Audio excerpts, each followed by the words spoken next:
The competition between Kia and Hyundai has always been close, but never this close. In today's video, Charlotte and I are giving you guys a comparison between the 2025 Hyundai Elantra Preferred with Tech, I know it's a mouthful, and the brand new 2025 Kia K4 EX Plus. Now these are both middle trim, so they're going to be smack dab in the middle of what you can get in either or vehicle. They're both going to have the same powertrain, but everything else is completely different. Price point wise, there's also a $1,400 price difference, so fairly close between the two.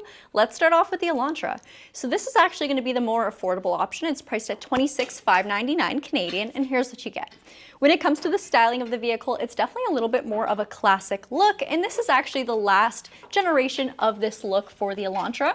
For 2026, we will get a redesign, not a refresh. For the front end, you're going to get bold and bright LED headlamps, and those are also going to be your daytime running lights. You also get a pretty simple look to it, and I don't say simple in a bad way. It's definitely a little bit more what we're used to, right?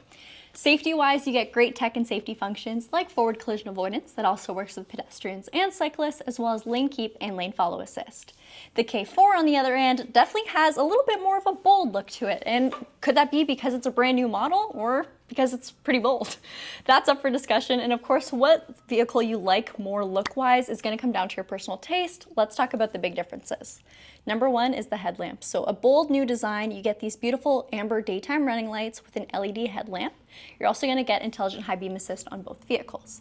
Difference is this vehicle is going to have a more advanced version of its forward collision avoidance. It's called forward collision avoidance 1.5, and essentially it does everything that the Elantra does, but it also adds in the ability to scan junctions. So if I'm making a left at a busy intersection, this vehicle can sense that there's a risk of a collision and brake for me to avoid it. Another big change is this vehicle also has smart cruise control on its entry trim, so that moves up all the way, of course, to the EX Plus I have over here. On the Elantra, you would have to go up one trim higher than the Preferred and move over to the luxury trim. Back to the K4, because I have the hood already popped open, we'll talk powertrain. So I did say both of these vehicles utilize the same powertrain. It's a 2-liter 4-cylinder MPI, so multi-point injection engine. They're both going to give you 147 horsepower with 132 pound-feet of torque, and they both utilize the Smart Stream technology. Transmission-wise, they both utilize an IVT transmission, that stands for Intelligent Variable. Operates the same way an automatic would in the sense that you put it in drive and you go, but it has more realistic simulated gear ratio, so it's not going to have that rubber band or sticky feeling. It's fun to drive. Both vehicles are also going to give you drive mode select, allowing you to put it into sport mode or normal mode to change the way the vehicle feels based off your throttle response. Another big change for these vehicles is the fuel efficiency. So while they have the same powertrain, the Elantra is going to be a little bit more efficient, and I don't have it showcased here today, but there is also a hybrid option for the Elantra. Let's take a look at the styling though. For your wheels, we both have 17-inch alloys. 17-inch alloys are going to start on the EX model for the K4, and they'll start on the Preferred with Tech for the Elantra. Design-wise, they're fairly different. You definitely get a darker look on the K4 with more of a graphite or gunmetal look on the Elantra. I don't know if you guys can even pick that up on camera, but both of them look pretty good. Dimension-wise, they're pretty close, so they have the exact same wheelbase and the same length. The K4, however, is going to be less than an inch wider and a little bit taller, but you probably couldn't notice that on video. Some of the paper or on-paper changes you'll notice is going to be the fact that the K4 does have a turn signal indicator on its mirror. We also have a bit of body color and a bit of plastic. The Elantra does not have that turn signal indicator, but follows the same design choice with, of course, the body color and the plastic. When it comes to ease of entry and, of course, convenience, both vehicles are going to give you proximity access. So as long as the key is on you, you'll press the respective button on the door handles, allowing you in and out of your vehicle, and lock and unlock, of course, without touching your key fob. Now, both vehicles also have push to start with remote start, so in the winter, you'll really appreciate those conveniences, and in the summer, you'll love the fact that they both have sunroofs. Now, both of these trim levels are where you'll start with the sunroof. The K4 has a pretty big difference, though. It's a bigger sunroof. But both, of course, are going to be powered and really open up the cabin, giving you a little bit of light. Now, Charlotte will do a quick pan over both of the bodies of the vehicles. Now, it's a bit of a tight squeeze today, but you'll definitely notice some styling differences for the K4. The biggest one, in my opinion, is the fact that we definitely have flared out hips, so it does have a bit more of a sportsy look to it, and you also have pillar-mounted rear door handles.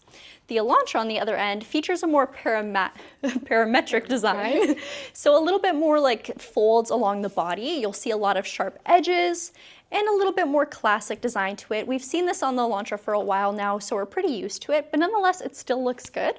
There's some black accents around your windows as well, and of course on your pillars. So both the belt lines and the pillars are all going to be shared with that same matte black plastic. For the back ends of the vehicles, both of them have the illusion of a very short trunk, but you'll be very pleasantly surprised with how much rear cargo capacity you actually have. Both are going to have a nice black pane over here, and trunk access. So this is a big thing. On the Elantra, it used to be that most trim levels only had the release from the key fob or from the driver foot. We now have our smart release here that's also proximity based, so you walk up to it, power opens for you, super convenient.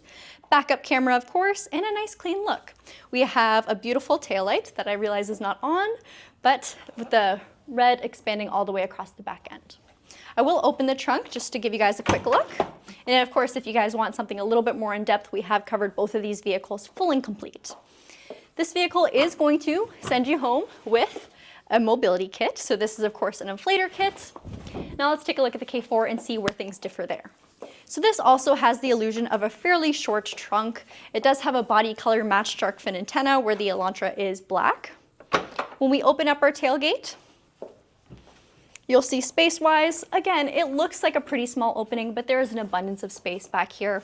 Pull tabs to knock down your rear seats, and my favorite, we do get a compact spare tire. Let's close this up, and I'll quickly show you guys the taillights and the rear design of the K4. So definitely a little bit different. We do have a mix of LED and regular bulbs for the tail lamps. A lot of black, so black accents. And then, of course, we got our reverse lights right down here. I'm pleased to say we also get LED license plate lights. Pretty cool. Now, of course, both of these exteriors are going to come down to a lot of personal taste. I want to know which one you guys prefer the look of.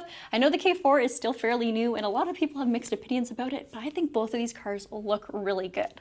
Now, Charlotte's going to take over with the interior, starting off with the Elantra. Well, let's take a look on the inside. Now, the exterior, the biggest difference is obviously going to be the style, and on the inside, you're still going to see some style and cabin setup differences, but you're going to see a lot more of the feature differences on the interior too, and one of them is actually going to start off on the driver's side door. Now, this may be small, but you never know, it could be a make or break it when you're comparing two vehicles.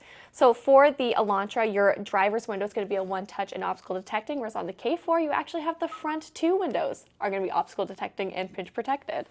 Another difference between the vehicles is when it comes to our Elantra, you'll notice that we do have a more upgraded cloth interior. However, we will be seeing the synthetic leather as we hop out of the K4. However, one thing I really like about cloth seats is, number one, I like the detailing that we have on the center, but also the fact that they heat up so much faster in the winter and they don't get as hot depending on the external temperature in the summer and then not as cold in the winter. So I kind of like cloth seats. A little bit of a win. Over here, you can see some of the other differences when it comes to just cabin setup. We have a lot more intentional design. We have some glossy black, and you even get a sneak peek of the interior ambient lighting that we have. I'll have Gabby come around and we'll take a look at the passenger side too. Now, when it comes to safety on the inside of these vehicles, Gabby already talked about the exterior safety features that we have. When it comes to airbags, both vehicles are going to share the same amount, and they're going to have 8 airbags. Another number of things that they're going to share is going to be their speakers, and we have 6 speakers in both vehicles. Now, here's where we're going to get a really good look at the cabin setup and also some of the key differences. And I got to say, the one that jumps out to me the most is right here. Now, both of these vehicles do a really good job at being driver-oriented, and in my opinion, this definitely reinforces that, but sometimes it can be a little bit awkward if your passenger is trying to access their heated seats. Sometimes you can be tempted to stick your hand right through, even though we do that to be a little bit more dramatic. We, of course, know that can go over, but it is an interesting design, which I don't know if I love it or not. From here, you can also see one of the enhancements that we get in this trim is going to be the fact that we have dual zone climate control. So you and your passenger can set it to something very comfortable and each one can have their own set temperature. I also love this setup, the fact that we've got the mix of the real buttons, the real dials, everything does exactly as it says, and you have designated media and climate controls, which is something you may not think about until you see some more new vehicles where they start to switch and they start to share their buttons or their screens, which can be a little bit different. Another key difference between the two vehicles is going to be screen size. So the software and the screens are going to be different. In this trim, we have dual 10.25-inch screens. So we have a fully digital instrument cluster, which you can see right in front of me. And then to this side, we're going to have our 10.25-inch multimedia display. This vehicle is also going to have integrated navigation, so you have Hyundai's in-house navigation. However, because the software is different, when it comes to your phone projection, that's going to be a key difference. difference. You'll notice it says approved USB cable. So in this, you are only going to have the option for a wired Apple CarPlay or Android Auto connection as opposed to the wireless software. However, I find that in this generation with the software, the wired is far superior and I really do like it. It's very consistent, very seamless, and you don't necessarily lose any connection. A regular handbrake, which is great. Both vehicles are going to be equipped with drive modes and also backup cameras. We've got our cup holders, drive modes and backup cameras there. And then here's what our center storage space is going to look like. Up top, you'll notice that we have a very nice sunroof. Now, one of the wins for the Hyundai Elantra, I've got to say, is going to come in terms of headroom. Now, part of that is because we do actually have a slightly smaller sunroof than we do in the K4. So you're going to get about 40 millimeters more headroom in the front, and you've got about 7 more millimeters of headroom in the rear. However, the legroom is going to be the same in both the front and the rear. So you can see that they're doing different things with the space that they do have, which I think is really great because these vehicles are similar. They're sisters, they're not twins. Maybe they're a little bit more cousins, but doesn't really matter. But let's take a look at what we have in the second row. Right, so here is the legroom that I've been talking about, this leading class legroom that I keep mentioning. And honestly, it is really good for a vehicle of this size. It is quite comfortable back here. These seats, they have a comfortable amount of recline to them as well. It doesn't feel like I'm fully sleeping, but I'm also not sitting at that 90-degree angle either. And again, you can get a great look at that headroom that we have. The nice part is that we do have a little bit of a convex roof, so it really is maximizing the amount of space and headroom that you can get, where someone who is probably over 6'1", 6'2", can sit back here and still have enough space. One of the key differences I'll point out is also going to be our second center console. You'll notice that we do not have any form of ventilation here. However, we do still have dual USBs for any of our creature comforts and for charging up some devices. Now, keep everything that you see for the Elantra in mind, and we're going to head over to the interior of the K4. So just to fact check myself, because I told you guys I would, but here you can see the fact that we have those 2 obstacle detecting and 1 touch windows right here. But another difference that we're going to see on the door has to lie with our convenience controls. So your heated seats and your heated steering wheel are actually moving from being center mounted to being here on the door. And the same thing is going to be true for the heated seat button for our passenger seat. I also made note that these are a synthetic leather seat. They have a little bit of a two-tone design to them, so more of a gray insert. And again, I think it looks really sharp. It is very soft. One thing I will note is that these seats actually do have a lot more padding. They're a little bit more cushioned than what we see in Elantra. So if you are someone who is doing a little bit more of a long haul ride, these might be a little bit more comfortable for you in the long run. We still have a manual seat, so that hasn't changed, which is very nice. We're still going to have those same 6 speakers and 8 airbags. But again, how the cabin is going to be configured is going to look different. And a lot of that has to do with our steering wheel too. You'll notice that we have a flat top and flat bottom, and we have an off-centered logo. Our drive mode select is also going to be right mounted on the steering wheel. I'll have Gabby come around and we'll take a look at the screens.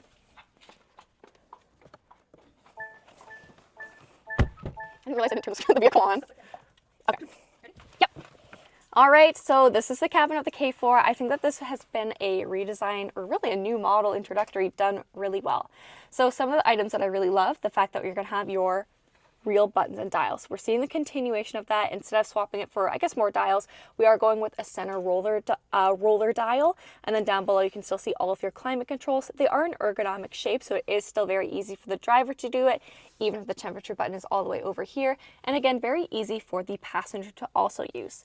You'll also notice that we don't have as much of a slant towards the driver. Everything is going to be a lot more linear, and that has to do with our screens. So for our screens, we have a 4.2-inch screen. So although we have a digital speedometer and tachometer, really only this middle section is what you're going to be able to change and cycle through. And like I said, it's going to be what changes. However, everything is still digitized. And then over here, we have a 12.3-inch screen. So a lot of numbers I'm throwing around here. And with this, you'll notice that we have very different software. It looks different, it responds differently, it responds a little bit faster in my opinion. And with that foam projection is it also has the capacity for wireless.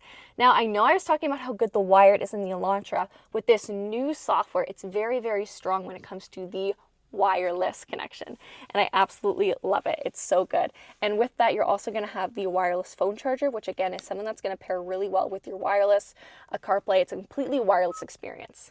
Now, the nice thing though is when it comes to the software is whether you click into settings or anything like that, it's all going to follow the same process. You're still going to be able to access all of your driver's assistance and safety features. So if you're used to old software, it's not going to be as much of a learning curve for you. However, I will point out the fact that we do have an integrated search function. So if you want to go and search for features or contacts or media, you can just type it in and the vehicle is going to bring up anything that would be relevant to your search, which again, very, very helpful. Down below, you'll notice that we still have auto hold, our parking camera, and our cup holders are going to be different. They are guillotine style. This one is very large, whereas opposed to we have the smaller one in our Elantra. And then also our hidden storage space, pretty similar to what we see in the Elantra. Up top though, you'll notice we have a wide type, almost like a panoramic sunroof for a sedan. And again, this is where we're going to see those differences in our headroom. However, if I'm being honest, it doesn't really feel like it, probably because it's only, 40 millimeters, 7 millimeters in the rear. Not enough to be a make or break for me. So let's take a look at what we see in the back seat. Now, if I told you that the Elantra has class-leading legroom, this has leading class legroom, because it's actually the same. It's the same specifications when it comes to legroom. So again, it's going to be very comfortable. Same thing when it comes to your headroom, although it is a little bit less. We still have that nice convex upwards, so you're still getting the most out of your headroom. And again, in the second row too, you're really feeling the cushiness of these seats again. I do find these ones to be more comfortable than the Elantra, if I'm being completely truthful. And then also some of the differences that we have back here in terms of amenities have to do with the seats in front of me. So these seats, they're actually they're gonna be multi-purpose because you're gonna be able to put your coat or a bag on top of them. They are that nice coat shape, very convenient. You'll also notice that we have our rear ventilation and those same dual USB-Cs. Now, I don't want you guys to think that I'm being too hard or harsh or anything like that on the Elantra, because I really think the Elantra is a fantastic choice, and I've said that in our videos over the years with this body style. But if you think that the K4 might be a little bit more ahead of its time in terms of tech, that's because this is an entirely new model for Kia. And we're putting up against a vehicle that is on its outgoing model, where we're going to see a full refresh within the next year that's going to have a lot of these advancements. So if you're on the fence and you love a couple key details of the K4, like the software, but you still love, that true, more classic nature of the Elantra, it may be something to even look forward to looking at the refresh. But for those of you who are looking for a 2025 vehicle, I hope this breaks it down helpful. I hope this breakdown was helpful for you guys. But thank you guys so much for watching, and we will see you in our next video. Until then, subscribe to the Kia Hyundai channel, like this video, and leave a comment down below. We'll see you next time.